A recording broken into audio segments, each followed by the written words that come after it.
महाराष्ट्र प्रांत के नासिक जिले की सतना तालुका में स्थित है श्री दिगंबर जैन देवस्थान सिद्ध क्षेत्र मांगी तुंगी जी, जो भगवान श्री राम, हनुमान, नल, नील सहित 99 करोड़ तपस्वियों की मोक्ष स्थली के रूप में विश्व भर में प्रसिद्ध है। प्राकृतिक सौंदर्य से परिपूर्ण वातावरण में स्थित इस युगल शिखर वाले सिद्ध क्षेत्र में विराजमान है बलदेव जी सहित तीर्थंकर भगवंतों एवं अरिहंतों मुनिवरों की हजारों प्राचीन प्रतिमाएं, जिनके दर्शन मात्र से ही सभी मनोकामनाएं पूर्ण हो जाती हैं। ऐसा माना जाता है कि मांगी तुंगी तीर्थ की निरंतर 2 यात्राएं करने से श्री सम्मित शिखर जी की एक यात्रा के समान पुण्य प्राप्त होता है और जो भी श्रद्धालु 5 पूर्णिमा के संकल्प के साथ मूलनायक विश्वहेतंकर चिंतामणि श्री पार्श्वनाथ भगवान की अतिशयकारी एवं मनोज्ञ प्रतिमा का दर्शन अभिषेक करता है, उसे मनवांचित फल की प्राप्ति होती है। पर्वत के तलहटी में स्थित श्री मुनि सुब्रतनाथ जैन मंदिर में विराजमान है शनि ग्रह अरिष्ट निवारक भगवान मुनि सुब्रतनाथ जी की 20 फीट उत्तुंग श्याम वर्णीय खड्गासन मुद्रा वाली प्रतिमा, जिसका प्रत्येक शनि अमावस्या के दिन महामस्तकाभिषेक किया जाता है। आप भी यहाँ आकर भगवान मुनि सुब्रतनाथ जी की इस अतिशयकारी प्रतिमा के दर्शन के साथ साथ तीर्थ के मूल नायक चिंतामणि श्री पार्श्वनाथ भगवान की प्रतिदिन होने वाली शांति धारा में सहभागी बन महापुण्य का अर्जन कर सकते हैं। दर्शनार्थियों के ठहरने के लिए तीर्थ पर अत्याधुनिक सुविधाओं से युक्त एक भव्य धर्मशाला बनी हुई है, जिसकी एडवांस बुकिंग के लिए www.mangitungi.org पर लॉगिन करें।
परमदेव सर्व परिवाराचे, मम सर्व परिवाराचे, मनोहर सर्व परिवाराचे, उपस्थित समुदायाचे सर्व क्षेत्रस्थानांना दर्शकप्रगत दिगंबर समाजस्य सर्व मागितुमी ट्रस्टपिकल कर्मचारी सर्व निवासितस्यां शांति प्रीति प्रीति कुर्मः।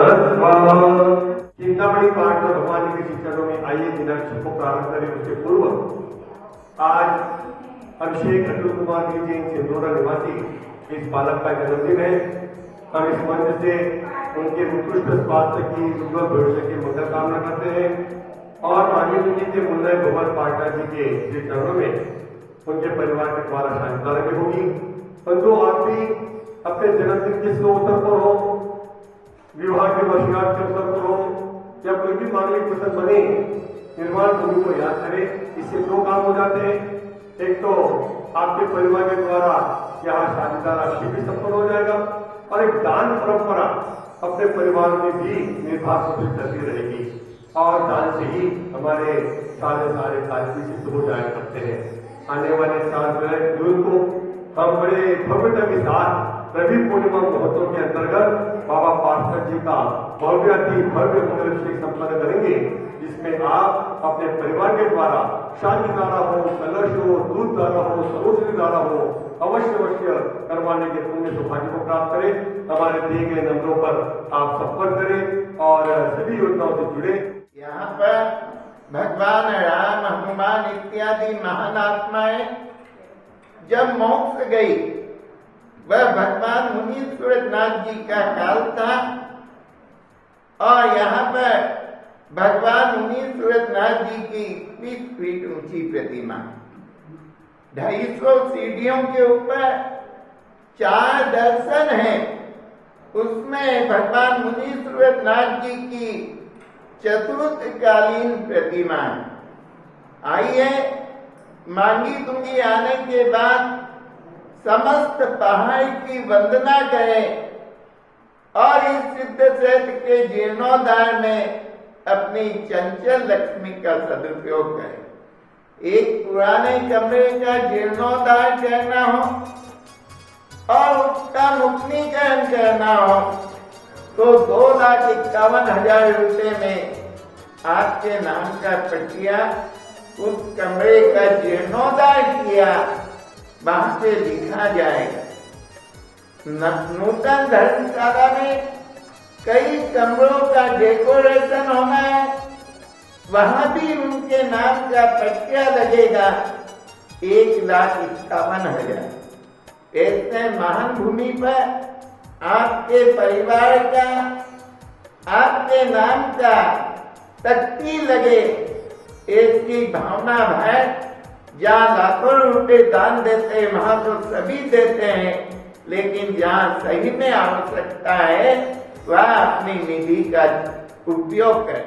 मानवता को प्राप्त करना है। जब तक मानवता हमारे अंदर नहीं आएगी तब तक हमें जन्म लेने से कुछ फायदा नहीं। जन्म तो सबको ही ले सकता है, पर मनुष्य जीवन मिला है अपने को, तो दान पुण्य करके भी उनको अपने को सार्थक बनाना चाहिए। मनुष्य से नाम से नारायण भी बन सकता है, पर हम दान पुण्य करेगा, भगवान की भक्ति करेगा श्रद्धा पूर्वक तो अब भगवान बन सकता है। नहीं हम जन्म लेने से हमको कोई हम मनुष्य जन्म प्राप्त किया ऐसा हमको बार-बार मिलने वाला नहीं है, इसलिए उनको सार्थक बनाने का प्रार्थना करें। और क्षेत्र के लिए हमने पारसनाथ भगवान के लिए, पहाड़ के लिए, सबके लिए अपने जीवद्वार का भी यहाँ काम चालू है, हमेशा के लिए चालू रहता है। उसके लिए भी अपने सेवक करना जरूरी है। हम श्रावक नहीं करेगा तो कौन कर सकता है, इसलिए श्रावक जीवन मिला, श्रद्धावान मिला है, विवेकमान मिला है, उनको अपने को सार्थक बनाना चाहिए। यही मानव जीवन का सार्थक सबको बहुत बहुत आशीर्वाद।